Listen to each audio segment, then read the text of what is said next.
This is Vahid from VRF Education channel, and welcome to another session of design patterns in C++ and Qt framework. Today we are going to talk about facade pattern. Facade is a structural design pattern, and it comes handy when we need to deal with a couple of classes in order to do a task or do a process. So our process consists of several objects, and we need to call a couple of methods or service from each object in order to do one specific process. So what does it really mean? Imagine that we create an application, and this application works with a broad set of objects that belong to sophisticated libraries and frameworks.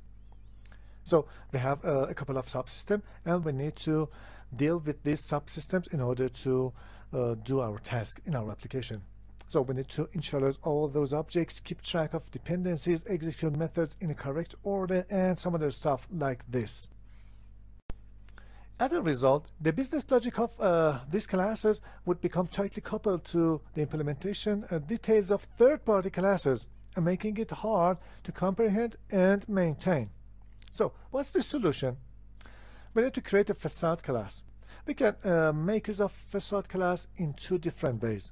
The first way is that we need to work with a couple of subsystems or classes, and we need to use their functionalities in order to handle a process or to do a task in our application. Another one is when we want to work with a sophisticated or complex library or framework, and we just need a subset or a couple of its services, a tiny part of that library. So we can create a facade class and let user to access the service of main framework through this facade class. So we only let user to access what it really needs or what it really care about. These are the functionalities of facade class. Let's see a real-world analogy. Well, when you call a shop to place a phone order, an operator is your facade to all services and departments of the shop. The operator provides you with a simple voice interface to the ordering system, payment gateways, and various delivery services. So the operator acts as a facade class in our application, because it's gonna work with a couple of subsystems and call their services in order, initialize them, and other stuff like this that you're familiar in phone orders. This is the main structure for facade pattern. Here we have a facade class, and this facade class gonna work with a couple of subsystems, not all of them, but some of them.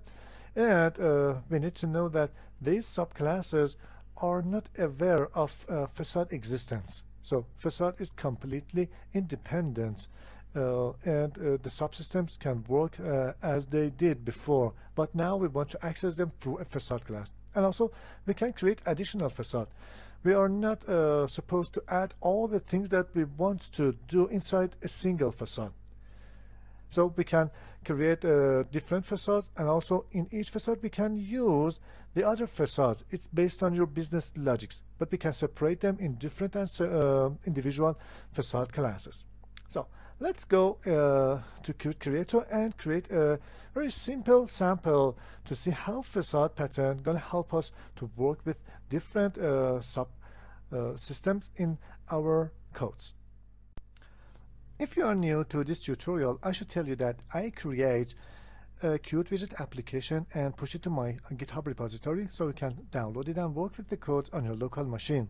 And inside this project, we have separate folder for each pattern. In each session, I'm going to add a new folder contains the code for that session, and you can work with that session codes on your local machine if you download this project from GitHub. So in this session, we are going to create a new folder named facade and work with this pattern. And also we have a main entrance for this project named main window. Inside this form we have a couple of buttons. Each one is designated for one pattern, and also I'm gonna add another button here. The name should be facade, and the caption, and also the name should be between facade. So if I click on this button, we will be redirected to another form or another dialog that we can work with the facade pattern. So let's just close this form, and we will get back to this form in a few minutes. So I'm going to add a new file. As the client, I'm going to add Qt Designer Form class. And if you're new to Qt Framework, it's not a big deal. I just use Qt Framework as some UI generator for demo purposes. All the code needs for patterns are written in C++, and you can apply it to all your C++ programs. So this is facade demo dialog. Change the file name to this notation and place the file inside the folder named facade. I already created this folder inside this path. Next, and finish. And also let's change the title to facade and facade. Oops.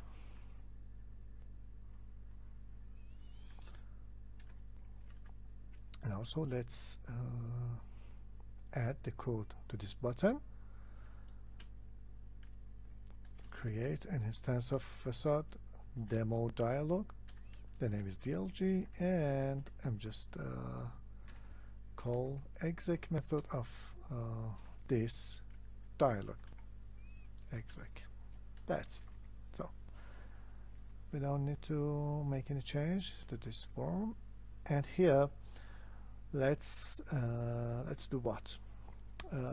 I need two buttons, and I'm going to tell you why we need these two, and also let's add them to a horizontal, a vertical layout, and create or add a text in the form and put these items inside a horizontal layout.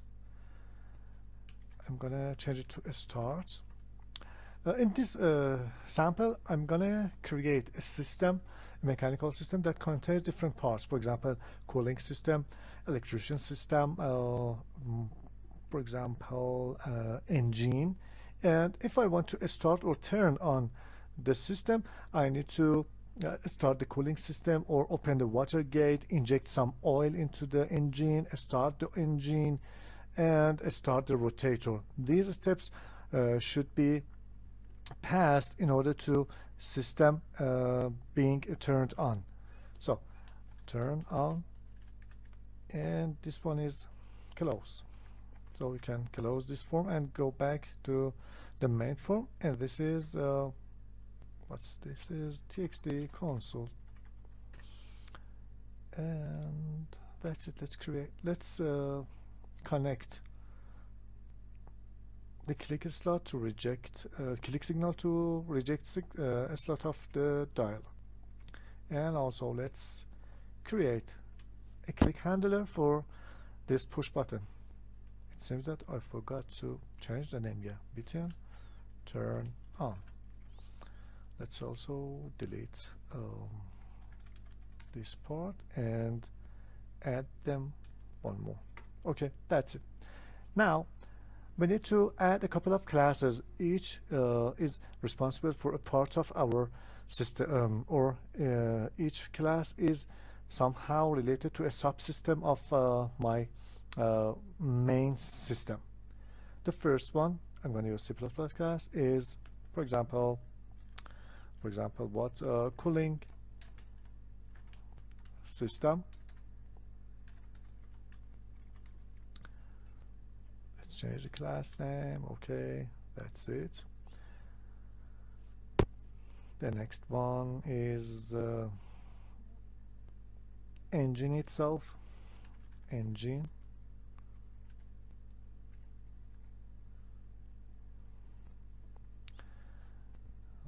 The next one, for example, is battery.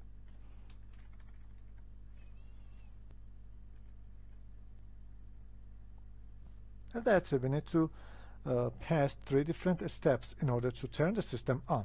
So inside the battery, I'm going to create a method named, let's return a string from this one, and I want to get result in my code, and or let's just print it on the console. Void start the battery. So I'm going to say qdebug battery started. And inside cooling system, I'm gonna create a method named open water gate, and again here we're going to use qdebug water gate opened.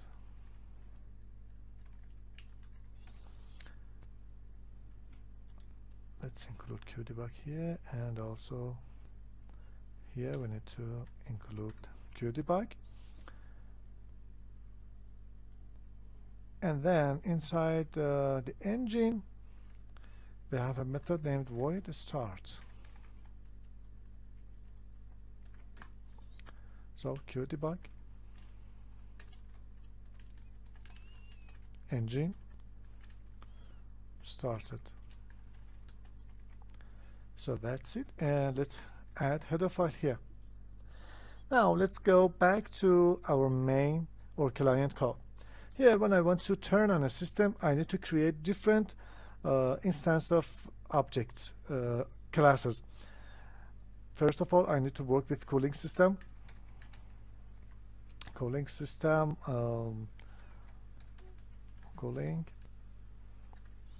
and I need to work with battery.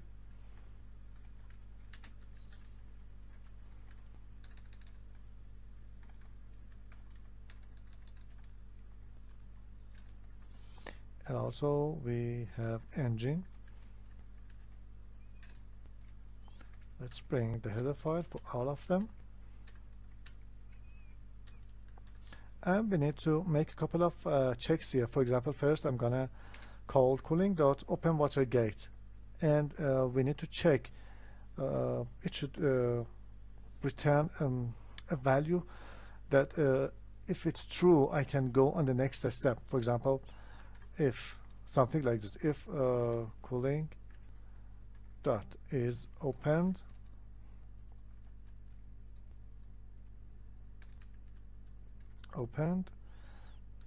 then we should go to the next step. For example, calling battery dot start, and after that again, if battery start, we can turn or start the engine. These are the process that we need to do inside our client code, and this is somehow get our client code very long, and maintaining it is very difficult, and even developers could not realize what we are doing inside this button at a glance. So what if I create a class, a facade class? For example, I'm going to create something called system facade.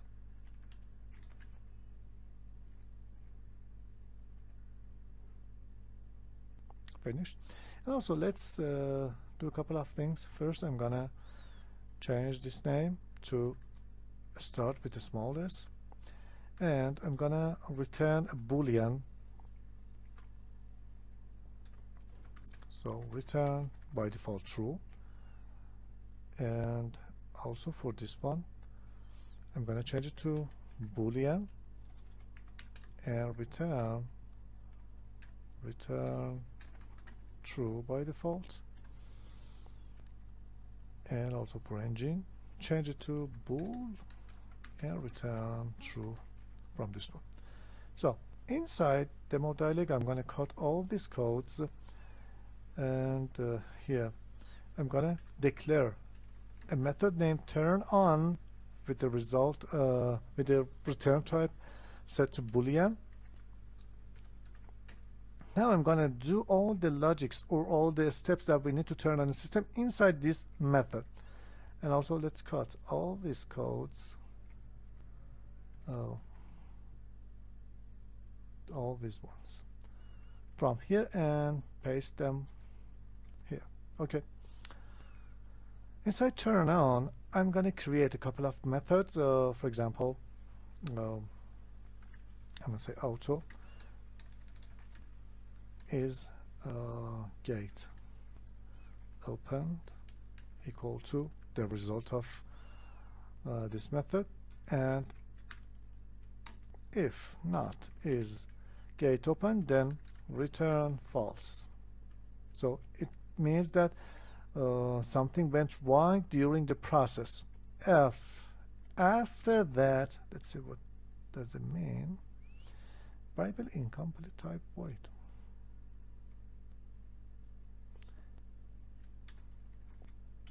Boolean. Okay. After that, I'm gonna say auto is battery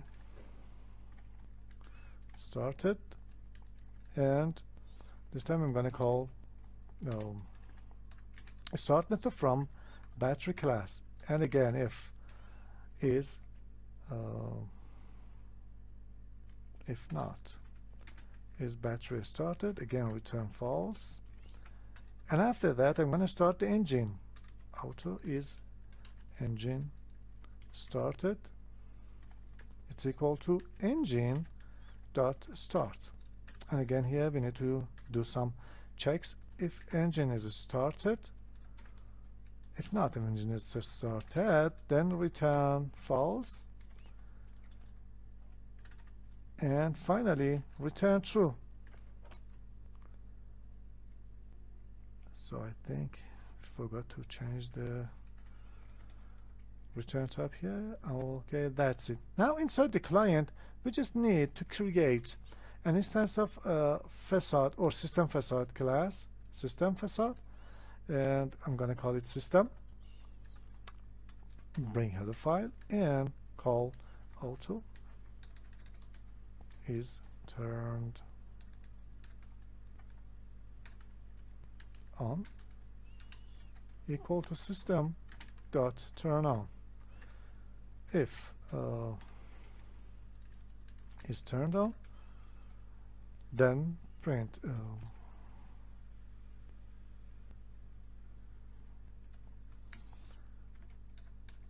if turned on, if there's a Q debug, or let's add it inside the console on the form, print a message there.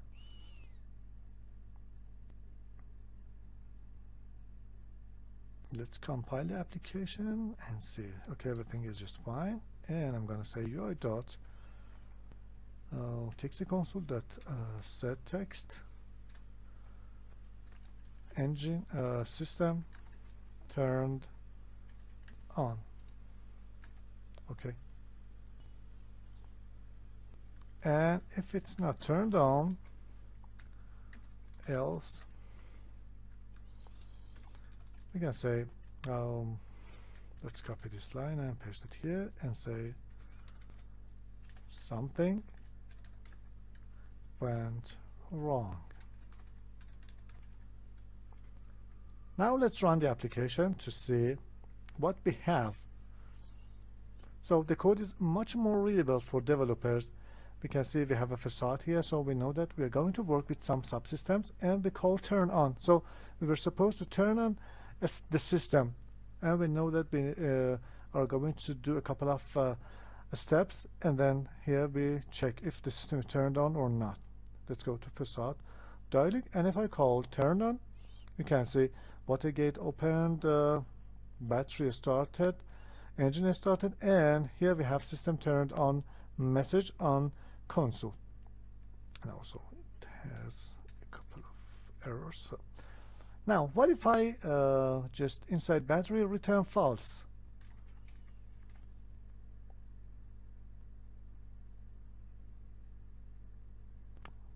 Here I'm gonna call turn on. As you can see, something went wrong is the final result, and here we only have two steps: water gate open and battery started. So the message is not correct because we just put it statically here, but we return false, and then next steps won't do inside the facade class. Okay, here after the battery has some errors, we just return false and we don't go further. And also we can access to this facade in almost every point of our application, and whenever we want to turn on from different point, we can call this method. And if sometimes something add or remove from this process, we just need to manage it inside one place, the turn on method inside the facade class.